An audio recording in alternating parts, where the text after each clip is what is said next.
Good afternoon, students. Good afternoon, sir. Yeah. So I think only 8 people are there. Mm, Six, seven. Only seven are there. What about others? Vishnu is there. Vishnu.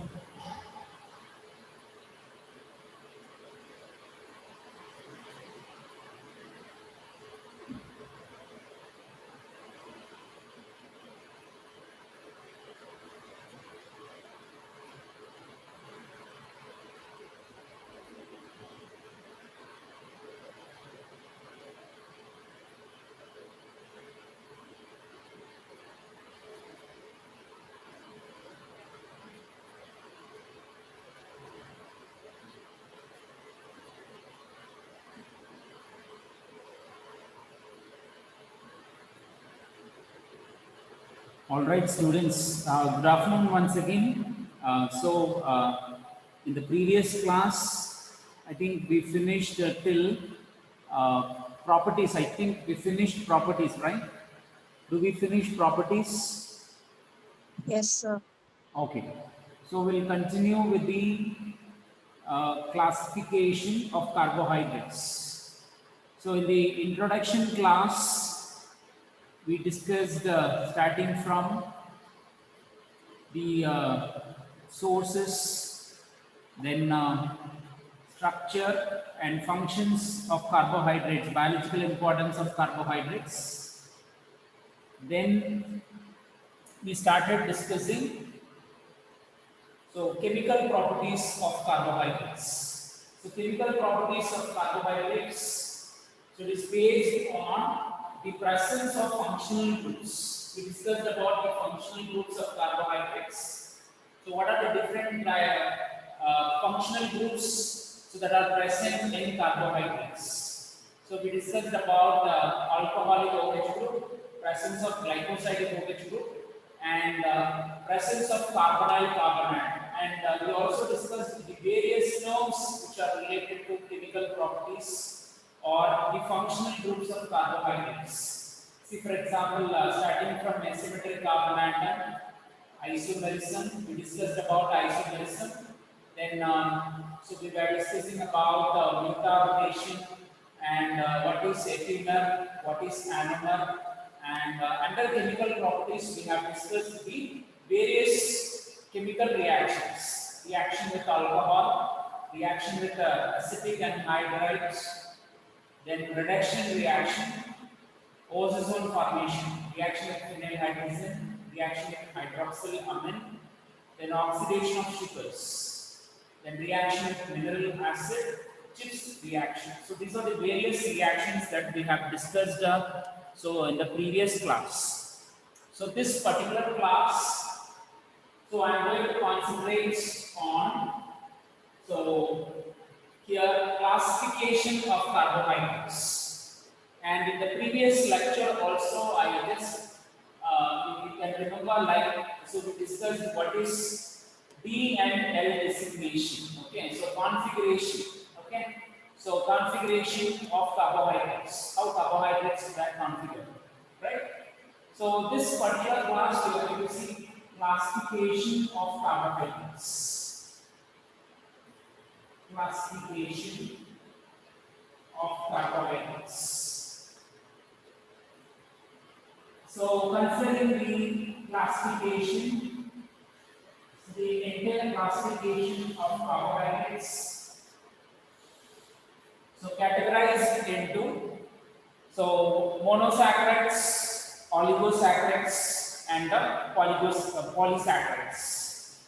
So we discussed about the empirical formula. So how we are representing the carbohydrates using the empirical formula CH2O and that represents carbohydrates. Whereas for monosaccharides,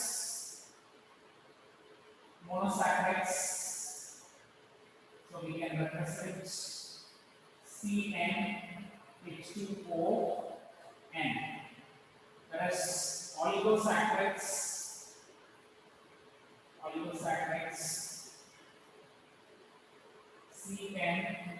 CnH2O N minus 1. Whereas for polysaccharides,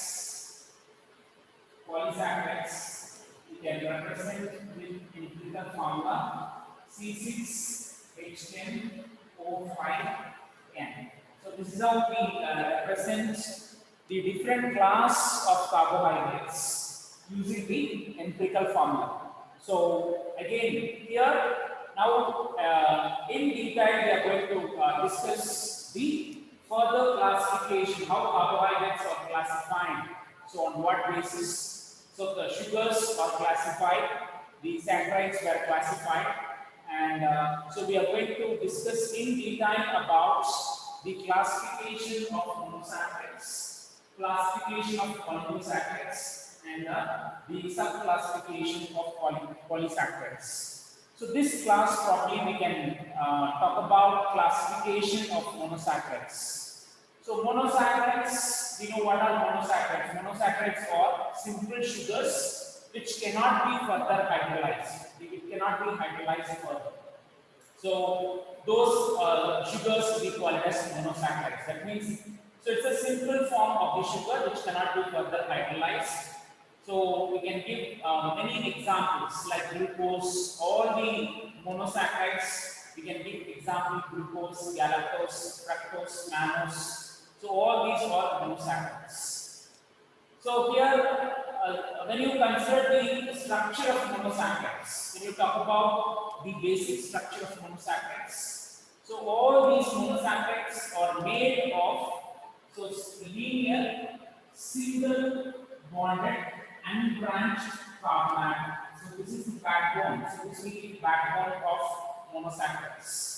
So when you consider the backbone of monosaccharides, so monosaccharides are simple sugars which cannot be further hydrolyzed, and when you consider the backbone of monosaccharides, it is made of linear, unbranched, single bonded carbon atom. So this the backbone of monosaccharide is made of single bonded, linear, unbranched carbon atom. So and here based on this, so how monosaccharides are further classified, further classification of monosaccharides. So further classification of monosaccharides is mainly based on type of carbonyl carbon atom. When you say carbonyl carbon atom, so we considered one is aldehyde and the other one is ketone group. So aldehyde, so where the carbon atom is double bonded with oxygen, CHO, right? So we can represent aldehyde CHO, whereas ketone, so which is represented, ketone group is represented as C double bond O. So that is how we represent the aldehyde as well as ketone group. So when based on the presence of the type of carbonyl carbon atom, so we can classify monosaccharides into aldose sugar and ketose sugar. So based on, so here this classification is based on the presence of carbonyl carbon atom. So based on presence of carbonyl carbon atom, so how monosaccharides are classified. So here it is classified into aldose sugar as well as ketose sugar.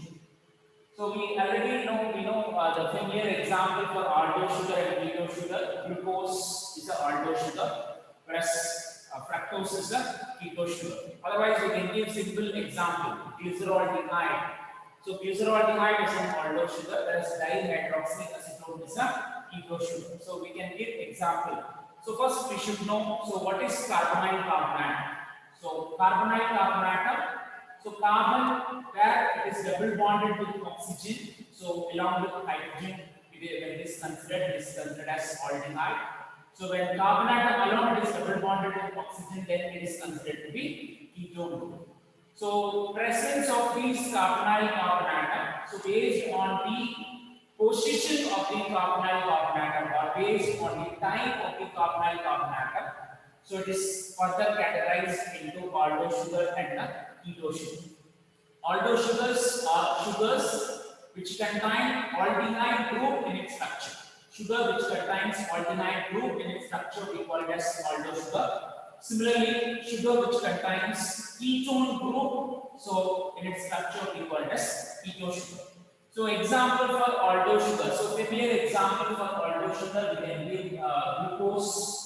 So glucose familiar example. Then we can give glyceroldehyde as an example. So familiar example for aldo sugar. So one is aldo sugar glucose, and we can give example glyceroldehyde. Similarly, for keto sugar, we can give example fructose. Fructose is a keto sugar, and similarly we can give dihydroxyacetone. Dihydroxyacetone. So these two are considered to be familiar example for aldo sugar as well as keto sugar. So already we know we are familiar with the structure of glucose. So glucose we can write the structure of glucose because it contains aldehyde group, then CHOH4, then CH2OH. So this is how we write glucose, the structure of glucose, right? And the glyceroldehyde, when you write glyceroldehydes, so we can write here aldehyde group is there, contains aldehyde, so it's a triose, 3 carbon compounds, CHOH, CH2OH, so glyceroldehyde. So this forms structure of glyceroldehyde, and this one is glucose. So glucose and glyceroldehyde, which are considered to be so familiar example for aldo sugar. Just understand what is aldo sugar. Sugar which contains aldehyde group in its structure, we call it as aldo sugar. Example glucose. So it's a aldohexose. Aldohexose, example glucose. So aldo triose, example glyceroldehyde. So both are aldo sugars. So example for keto sugar, we can give fructose. Fructose is a keto sugar. So instead of aldehyde group, so it contains ketone group in its structure. So we can write the structure of fructose: CH2OH, C double bond O, OH, CHOH, CHOH. Then CH2OH. So 1, 2, 3, 4, 5, 6. I think you'll be able to see the structure. Yes. So here keto group is present. I mean the carbonyl carbon atom is present. So this carbonyl carbon atom is present in the adjacent position. Usually aldehyde group is placed in the first position, whereas keto group is placed in the second position. So based on the position, here the carbonyl carbon atom ketone group, and that group exists in the second position, and this forms the structure of fructose. So fructose is a keto sugar. So it's a keto sugar. And apart from fructose, we can give dihydroxyacetone. So dihydroxyacetone we can write like this: CH2OH, C double bond O, CH2OH. So dihydroxyacetone. So again, this is keto fructose. So keto fructose, keto hexose, example fructose, and this one is keto triose. Keto triose, example dihydroxyacetone. So both are example for keto sugar. So understand what is keto sugar. Sugar which contains ketone group in its structure we call it as keto sugar. So one is keto hexose, another one is keto triose. Keto hexose example fructose, and keto triose example dihydroxyacetone. So it contains 2 hydroxyl group in its structure. So and it's a triose, 3 carbon compound where it contains ketone group in its structure. So it is called keto triose. So this is a familiar example here. So dihydroxyacetone and fructose are considered to be example for keto sugar. So this is one classification of monosaccharide. So based on type of carbonyl carbon. So the next one is the next classification of monosaccharide. So it is based on the number of carbon atoms. Number of carbon atoms. classification is based on type of carbonyl atom, and the other one is based on number of carbon atoms. So when it contains two carbon, only two carbon, so it is named as dialysis. So we can write an example: C2H4O2. Then when it contains three carbon, it is named as triosis.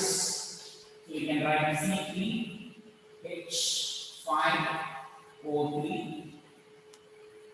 So here C2H2.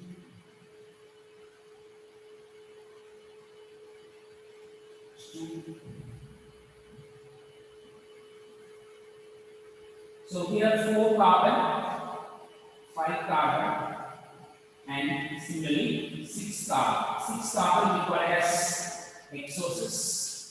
C6H12O6. 4, 6. So here tetrosis. C4H8O4. Then pentosis, 5 carbon, we call it as pentosis. C5H10O5. So these are pentosis. The last one is exosis. So based on number of carbon atoms. So this classification of homocysteine based on the number of carbon atoms. So it contains 2 carbon, we call it as dialysis. And the empirical formula, so for representing dialysis, C2H4O2. Then when it contains 3 carbon, we call it as triosis. So C3H6O3. Then when it contains 4 carbon, we call it as tetrosis, C4H8O4. And when it contains 5 carbon, we call it as mitosis, C5H10O5. And when it contains 6 carbon, we call it as exosis, C6H12O6. So we can give similarly we can give example for the different that means based on classification based on number of carbon atoms: dialysis, triose, tetrose, pentose, and exosis. This is the empirical formula. And example here for dialysis we can give example glycoldehyde. And give example glycoldehyde. So how can we write the structure of glycoldehyde? So glycoldehyde, so that contains aldehyde group in the structure. So we can write like CHO COH glycoldehyde.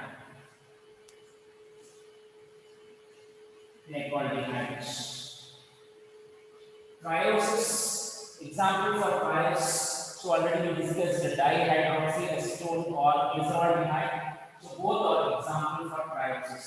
So here we can give example. So glyceraldehyde. So we can write glyceraldehyde CHOH. Then CH2OH. So glyceraldehyde.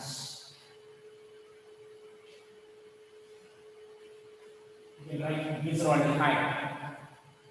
So dihydroxyacetone, even dihydroxyacetone is also considered to be example for triose.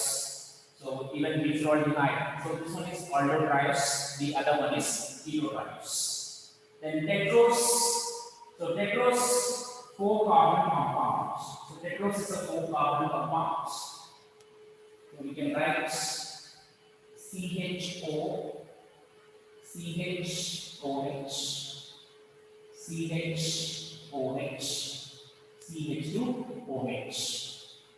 Erythrose. So this is erythrose. If phosphate is specified at the 4th position, then we name it as erythrose 4-phosphate. So otherwise we call it as erythrose. So erythrose, it's a 4 carbon compound. So it is named, it comes under tetrose. So it contains aldehyde group. So it is named as erythrose. So this is aldotetrose. Similarly, ketotetrose we can give example erythrulose. Erythrulose is a keto means tetrose. So whereas erythrose is the aldotetrose. So erythrose we can give familiar example for tetrose. Then pentose sugar we can give example ribose. Ribose is a pentose sugar. CHOH, CHOH, then CHOH, CH2OH. We can give example ribose. So ribose is a pentose sugar. So it contains 5 carbon compounds. So we know that ribose is a main component that constitutes the nucleic acid. So when you consider nucleic acid, DNA and RNA. So whereas in DNA it exists as deoxyribose, whereas in RNA it really exists as it is present as ribose sugar. So ribose is a major component that exists that constitutes the nucleic acid. So it is example for pentose sugar. So not only ribose, we can give example ribulose. So ribulose is a ketopentose, whereas ribose is a aldopentose. We can give other example as well. Xylose. Xylose is also aldopentose and xylose is a ketopentose. So we can give that example as well. So we can differentiate the structure of ribose and xylose. So and here the configuration of H and OH. So this is ribose, the clear example for pentose sugar. And similarly for hexose, we can give example for hexose. So glucose, we can give glucose. Similar example is glucose. CHOH, then CH2OH. So we can give familiar example glucose. Glucose, we can give galactose. So we can give mannose example. Okay. So in the previous class we discussed about epimer and amomer, where we discussed the structure of glucose and galactose as well as glucose and mannose. So glucose and galactose are epimers. They differ in 4th carbon atom. Whereas glucose and mannose are also epimers, they differ in 2nd carbon atom. So we know how the difference, structural difference between glucose, galactose, and the mannose. So all these are hexoses. So even fructose is also hexose, but fructose is a ketohexose, whereas glucose is a aldohexose. So glucose, fructose, galactose, and mannose. So all are monosaccharides. I mean hexoses. All are hexose sugar. So these are a big example. So whereas glucose and fructose, so the molecular formula is C6H12O6. So we can differentiate the structure. So one is aldo sugar, the other one is keto sugar. So that is about classification, general classification of monosaccharides. So coming to the classification of oligosaccharides. So oligosaccharides, we know oligosaccharides are sugar units, so which constitute 2 to 10 monosaccharide units. So 2 to 10 monosaccharide units. So here it contains only one sugar unit, so that's why it is called as mono, right? So only one sugar unit. So monosaccharides are simple sugars which consist of only one sugar unit in its structure, whereas oligosaccharides are the sugars, so that constitute 2 to 10 monosaccharide units. So that comprises oligosaccharides. But there are vitally important oligosaccharides, and the most important that means oligosaccharides which are considered to be disaccharides. So disaccharides, among that disaccharides are considered to be the more common, that means occurring oligosaccharides.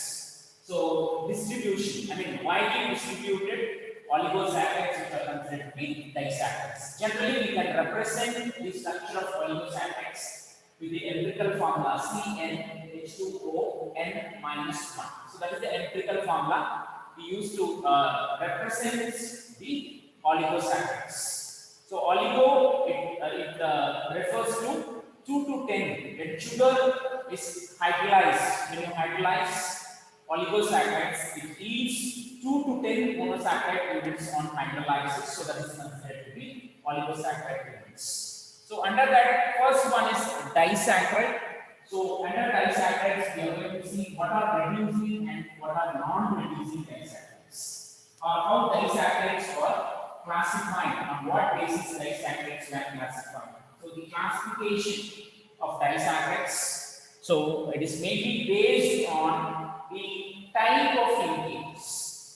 So what is the type of linkage?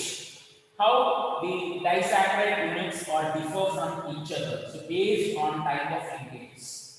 Generally, we know glycosidic linkages or the usual linkages that links the sugar units which are exist in the disaccharides. But how they differ from the type of the linkage.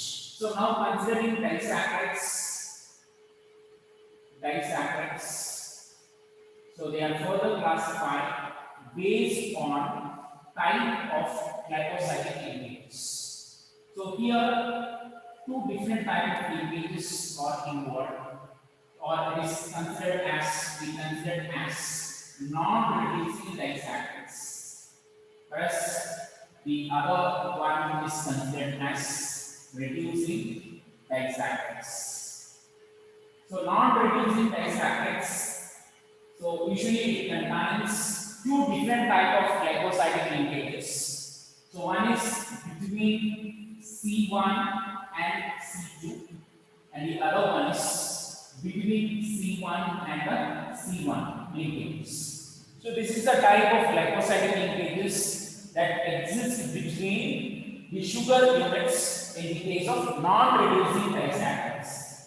So already we discussed about reducing and non-reducing sugars. Now we are talking about non-reducing disaccharides as well as reducing disaccharides. So non-reducing disaccharides, the type of glycosidic linkage is C1 and C2, and between C1 to C1, that means C1 of one sugar unit and C1 of the adjacent sugar unit. So the glycosidic linkage exists between two C1 positions. So this type of linkages are generally formed in case of non-reducing disaccharides.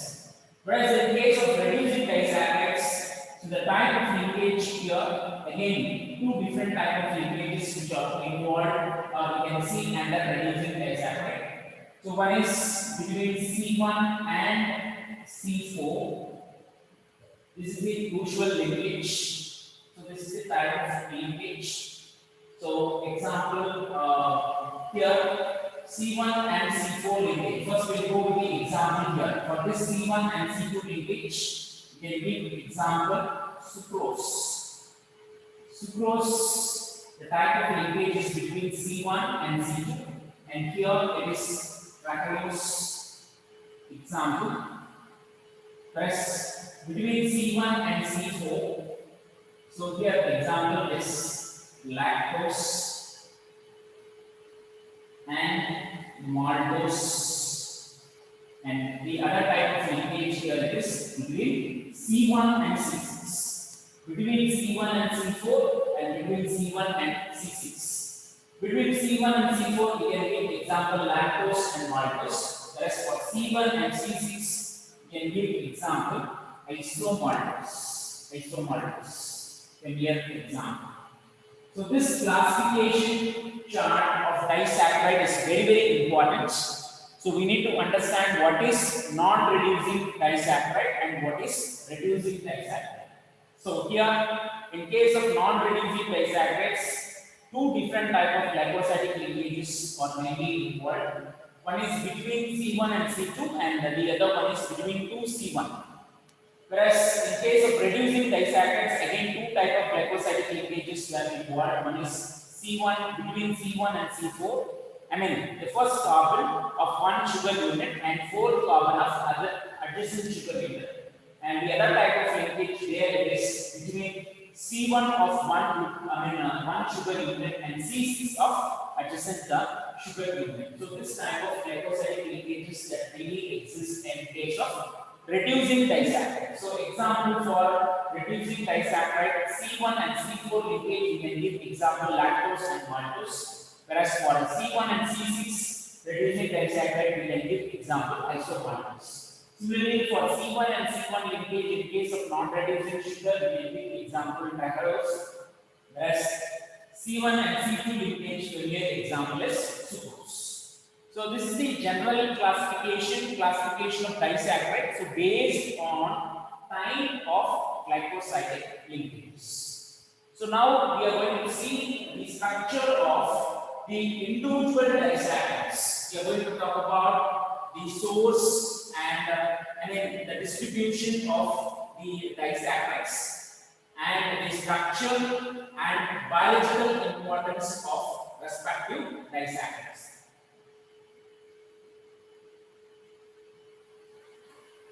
Now first we will discuss the structure of sucrose. We know that sucrose is a non-reducing sugar. So how can we write the structure of sucrose? So sucrose, we know we can talk about the source of sucrose. Sucrose we call it as common household sugar. It's a household sugar, and the common name we call it as table sugar, or we call it as invert sugar. Sucrose is called invert sugar, the household sugar, and widely distributed in plant sources: sugar cane, sugar beet, molasses, nectar of flower, or rich source of sucrose. So these are the different sources of sucrose, and we know that sucrose is a non-reducing disaccharide and made of two different units. One is glucose, the other one is fructose. So glucose is a aldose sugar and fructose is a ketose sugar. So together it constitutes the structure of, it means sucrose. Now we can see the structure of sucrose. So how can we write the structure of sucrose? So when we write the structure of sucrose, we know that sucrose is a non-reducing disaccharide. Okay. So it's a non-reducing disaccharide. So it is made of two different units. One is the aldose sugar, glucose, and ketose sugar, fructose. So we can write glucose with the Haber projection structure. I'm writing the Haber projection structure of glucose, and the other one is fructose. So this one is fructose, and the other one is glucose. So here one is glucose,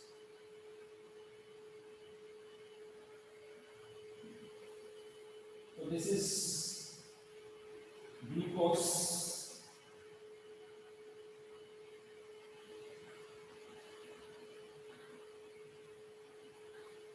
this one is glucose. So now I'm writing the Haber structure.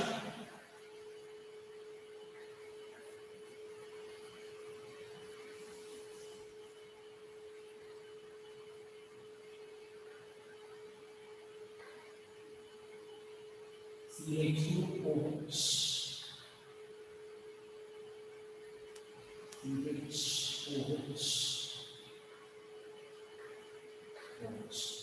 So this is fructose, and this one is glucose. So the type of linkage between glucose and fructose. So here it is C1 and C2. So this is second question, and this is first question. So the type of linkage is C1, between C1 and C2. So that is a major type of linkage which is involved. So which means glucose and fructose union together. So this is the Haber projection structure. So we should understand how to write the Haber ring structure. So this is called ring structure or Haber projection or Haber structure. So we can write this structure, ring structure, from the straight chain structure. So first I can write alpha D glucose, and so that I can explain how to convert it into Haber structure. So I'm writing alpha D glucose. So we know what is the difference between D glucose and alpha D glucose. So this is alpha D glucose. This is the structure of alpha D. So here the fifth carbon is linked to the first one, CH2OH, 3, 4, 5, 6. This is alpha D glucose. Now we should understand how to write the ring structure from this straight chain structure. This one is straight chain structure and this one is ring structure, or what we call it as Haber structure. So when you write this Haber structure, so this is position 1, we need to understand. So this is the 6-membered ring, and here this is position 1, first position, second carbon, third, fourth, fifth and sixth. So in the first position H and OH should be there. Here OH, we should write OH before it link to the fructose. So it contains H and OH in the first position. So whatever is present on the right side, it should come down, and whatever is present on the left hand side, it should come up, right? So H and OH. The second position again it contains H and OH. So whatever is present in the left hand side, that should come up. So H is here and OH will be down. And third position, whereas OH is on the left hand side, so we should write it on top, and whatever is on right, it should come down. So here H. Then fourth position, again here H and OH, H and OH. Whereas fifth position it contains Ig, and sixth position it contains CH2OH, and this one is linked. This fifth position is linked to the first carbon, right? That is how it is linked. So this structure we call it as Haber projection structure or Haber structure, ring structure. So we should understand. So whereas glucose that exists in pyranose form, whereas fructose it exists in pyranose form, 5-membered ring, and this one is 6-membered Haber projection structure.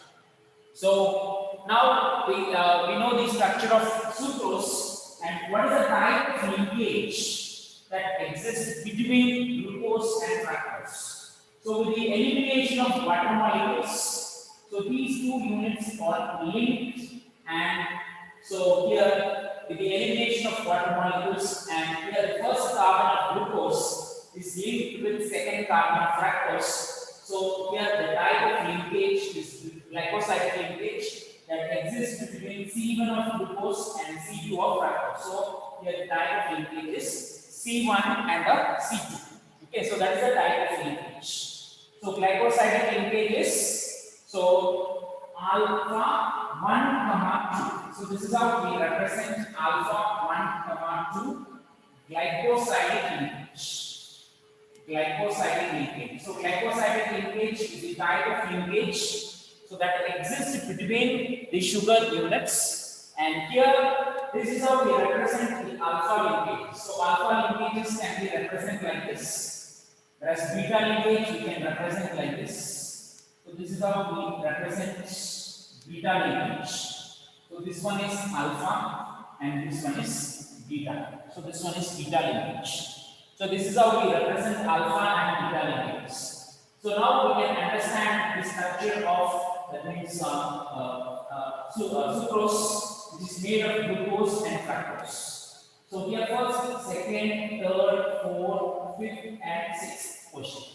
So here this one is fructose and this one is glucose. So this forms structure of sucrose. So considering the structure of sucrose we know that it is a non-reducing sugar. So why it is called non-reducing sugar? So because sucrose has aldehyde or ketone group, carbonyl carbon atom, but it is not found to be free. When carbonyl carbon atom is not found to be free, it is involved in the linkages, so it is considered to be non-reducing sugar. So it's not a reducing sugar. So what will be the property of, that means sucrose? If it is reducing sugar, then only it exhibit mutar-rotation. It readily forms ozone with phenyl hydrogen. It forms oxime with hydroxyl amine. If it is a non-reducing sugar, so it does not undergo mutar-rotation, so it doesn't form ozone with phenyl hydrogen. So it will form ozone, but it has to be hydrolyzed. Once sucrose is hydrolyzed, once it is hydrolyzed into simple compounds, glucose and fructose, then probably it can form ozone. Otherwise, it will not form ozone compounds. So, and even it doesn't form complex with hydroxyl amine because it is considered to be non-reducing sugar. So, here sucrose is a non-reducing sugar, and sucrose is also called as invert sugar. We call it as invert sugar. Why sucrose is called invert sugar? Because here it consists of glucose and fructose, whereas the levorotatory fructose. So fructose exists in levorotatory form, whereas glucose exists in dextrorotatory form. So the levorotatory form of glucose is found to be more when compared to the dextrorotatory action of glucose. So it makes more sweet in taste. That is why it makes sucrose is more sweet in taste because of levorotatory fructose, and that's why sucrose is also called as invert sugar. It is also called as invert sugar. When sucrose is hydrolyzed, it is converted to, it is hydrolyzed into glucose.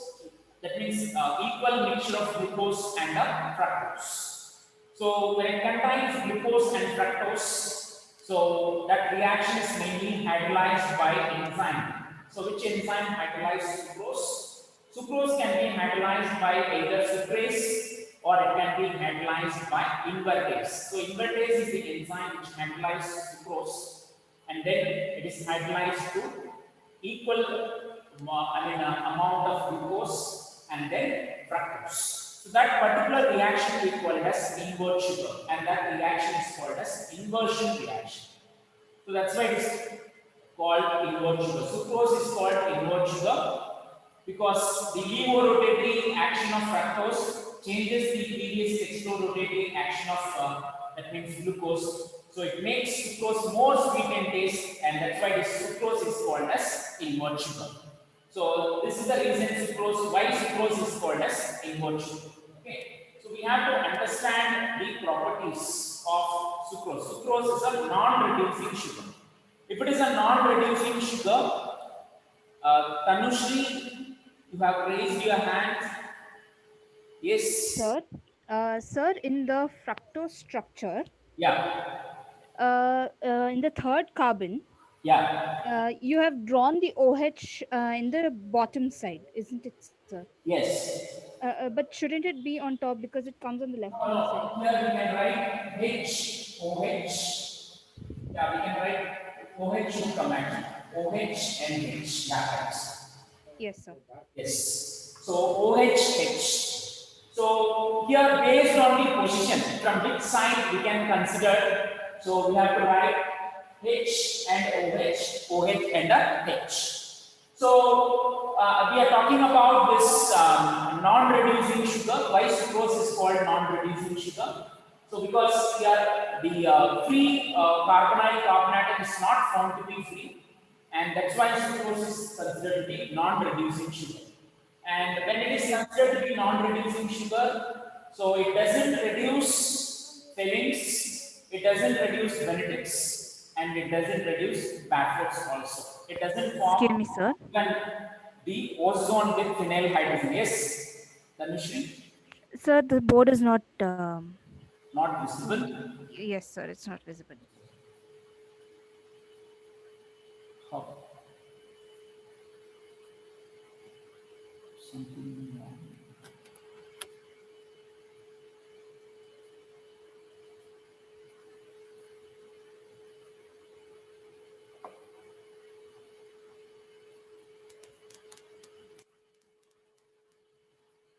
Yeah. How about now?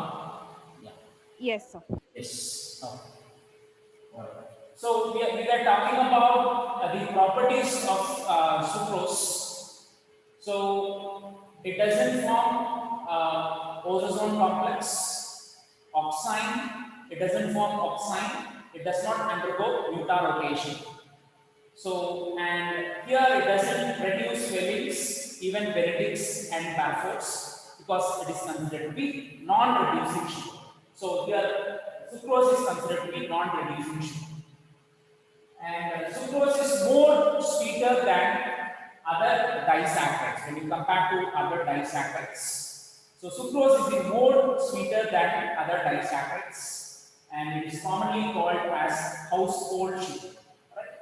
And if you ask inversion reaction, So we have to write the hydrolysis of sucrose. Inversion reaction is nothing but how sucrose is being hydrolyzed by iron-ins or mannose. When it is hydrolyzed by enzyme, okay, like yeast, when it secretes invertase, it secretes invertase, or when it is hydrolyzed by invertase, so other enzymes, so it is converted to, sucrose is treated into, so equal molecule of glucose and fructose, and that particular reaction we call it as inversion reaction. So that is about sucrose, non-reducing sugar, and the type of linkage. So we need to highlight the type of linkage. So that means links glucose as well as fructose units. Whereas the other type of non-reducing sugar is also there. So before we see the other type of non-reducing sugar, so I just want to highlight so the importance of disaccharides. So not only sucrose, not only glucose, lactose, maltose, isomaltose, there are even other disaccharides like cellobiose and other disaccharides are there. Okay, so they play important role. So probably most of the disaccharides, if you consider most of the disaccharides, they are mainly involved, most of the disaccharides are involved in production of commercial foods. So they are involved in production of commercial foods, and baby foods and other invalid foods are mainly prepared. So with the hydrolyzed products of maltose. So maltose, malt is the hydrolyzed product of starch, and where it is considered to be starting substrate, and mainly it is involved in the formation of commercial foods. So in the commercial food preparation, maltose and other disaccharides are mainly involved. And similarly, so even when you consider lactose we call it as milk sugar, and this milk sugar is mainly synthesized from glucose. When you say lactose, the starting substrate is considered to be glucose. From glucose, it is synthesized in the duct epithelium. So it is also called as milk sugar. And we know we talked about sucrose, and lactose is also fermented by different types of bacteria, coliform bacteria and the other bacteria. Wherein we can differentiate the pathogenic as well as non-pathogenic strains. And sucrose may be other than the household sugar, where we use it as household sugar. So this sucrose is also used in the treatment of cerebral edema. That means it changes the osmotic condition of the blood. So when sucrose is parenterally administered into the blood, it causes the osmotic flow. It changes the osmotic condition of the blood. So thereby it causes the flow of, that means it removes the excess fluid which gets accumulated in the tissues, and it causes the flow of fluids from the tissues to the blood, wherein it removes the excess fluid, and thereby it gets excreted out of the body. So it is mainly used for the treatment of edema. So sucrose is mainly used in the treatment of edema.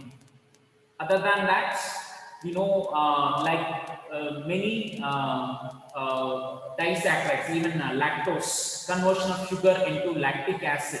Okay, we call it as fermentation. So lactic acid fermentation. So through which, the curd. So we can get curd also via that process. So where the microbes play an important role.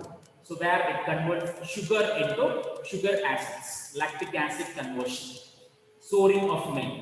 So that process we call it as souring of milk. So that is mainly facilitated by the growth of microorganisms. So E. coli and other microorganisms, so which promote the conversion of sugar into sugar acid, especially lactose into lactic acid. So thereby it promotes the fermentation. So and it promotes the soaring of milk, soaring process. So like that, so all the disaccharides, lactose, maltose, and even sucrose. So apart from this, even the other disaccharides like isomaltose. So isomaltose is an intermediate product which is obtained from amylopectin, whereas maltose is obtained from amylose and isomaltose is obtained from amylopectin. Amylose is a linear unit, whereas amylopectin is a branched unit. So both are intermediates. So intermediate product of starch. When starch is hydrolyzed, so ultimately it forms amylose. It forms maltose and isomaltose similarly. And then once it is completely hydrolyzed, so it is completely hydrolyzed to simple sugar glucose. So we have to highlight the biological importance, not only the structure and biological importance, sources of different disaccharides, structure of different disaccharides, and we need to highlight the properties. So, and then we can brief the hydrolysis of disaccharides, hydrolysis of respective sugars. That is very, very important. So this class we just started the introduction. What is oligosaccharide? And under oligosaccharide, so the most abundant one is considered to be disaccharide. So disaccharides are the most commonly occurring oligosaccharide which are present in nature. And based on the type of glycosidic linkages, so these disaccharides are categorized or further classified. So classified as non-reducing disaccharides and reducing disaccharides. So non-reducing disaccharide, so two type of linkages are involved. One is C1 and C2, and the other one is between two C1 units, sugar units. Between C1 and C2, familiar example is sucrose. And between C1 and C1 is rachalose, that we'll see the structure of rachalose and what is the importance of rachalose, where rachalose is present or exists, and the structure of rachalose and the property of rachalose, how it resembles sucrose being a non-reducing sugar. Okay, both are non-reducing sugar, but they differ in the type of linkage. There, sucrose, the type of linkage is between C1 and C2. And whereas here in case of rachalose, so here the type of linkage is between C1 and C1 of the adjacent sugar units. And we are going to see the hydrolysis of rachalose. What happens when rachalose is being hydrolyzed? What is the hydrolyzed product of rachalose? So ultimately it forms simple sugar, that means glucose. And then we move on to reducing disaccharides. So reducing disaccharides, wherein we have lactose, we have maltose. We are going to see the structure of lactose, what lactose is made of, so and what maltose is made of, and their properties, because it's a reducing sugar, and we are going to see the properties of reducing disaccharides, reducing sugars. And once we finish the reducing sugars, then we can go ahead with the other reducing sugar, that is isomaltose. We can even talk about cellobiose. We can take cellobiose. Cellobiose is a disaccharide, whereas cellulose is a polysaccharide. Cellobiose, so it's a intermediate product. It's an intermediate product which is formed from cellulose. And whereas cellulose is a polysaccharide, and once it is hydrolyzed, it forms cellobiose, and then further hydrolysis of cellobiose, and then it is converted to glucose, simple sugar. So we are going to concentrate on non-reducing disaccharides as well as reducing disaccharides, both structure as well as the biological importance. So that is very, very important. So we need to learn the structure as well as biological importance. So again in isomaltose, so we are going to see what is the type of linkage involved. So though it is lactose, maltose is also a reducing sugar. Even isomaltose is also a reducing sugar, but there is a difference. So in the type of linkage, glycosidic linkage. So there the branching linkage is not there, whereas this one is a branch chain. Isomaltose is a branch chain. It is mainly linked by C1 and C6 glycosidic linkage. So there we are going to see how it differs, what type of glycosidic linkages. So are mainly involved in constituting the structure of isomaltose. So those things we need to highlight, that is very, very important. Then we are going to see the overall biological importance, not only in the food preparations or the other one.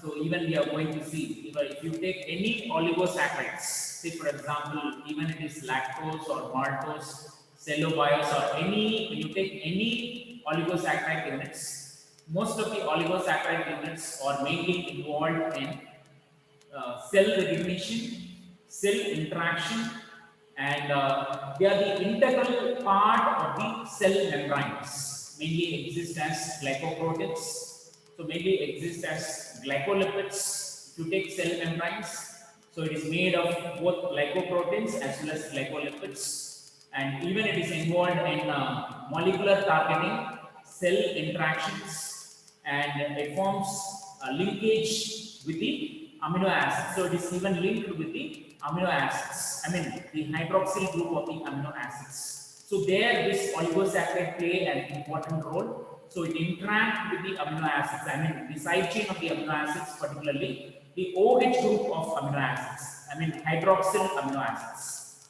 Example serine and leonine are mainly involved in the linkages. So this type of interactions. Their oligosaccharide, there they are going to highlight the functions of oligosaccharides. So what is the role of oligosaccharides? How they are interact with other biomolecules. So like proteins, how they are interacted, how it results in formation of glycoproteins, how it interact with lipids, or what type of interaction so that is exists between carbohydrates and lipids. So that is how it forms glycolipids and all these things. Okay, so next class we are going to see the structure of other non-reducing disaccharide, that is sucralose, and the structure of other reducing sugar, lactose, maltose, cellobiose, as well as isomaltose. So all these disaccharide structure and the biological importance. Okay.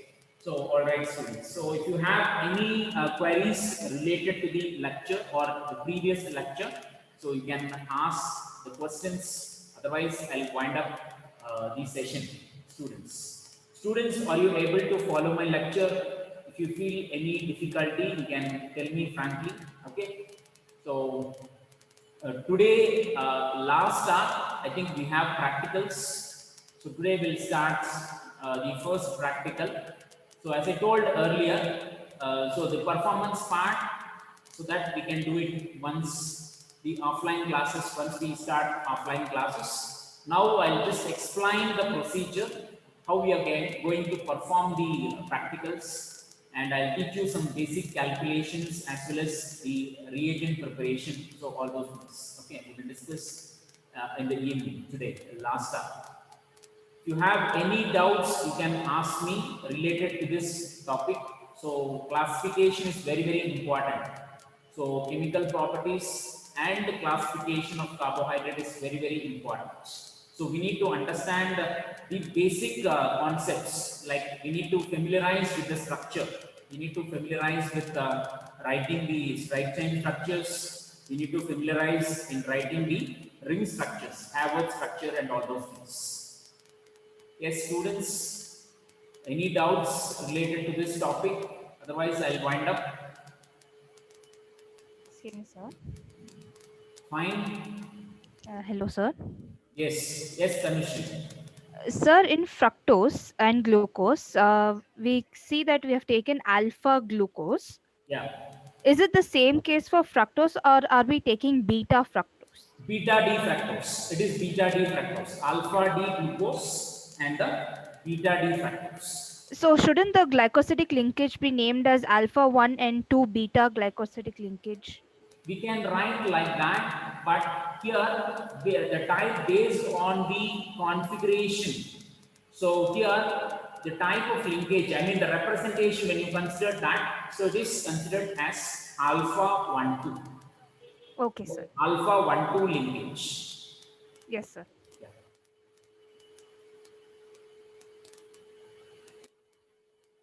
Okay. All right, students, we can.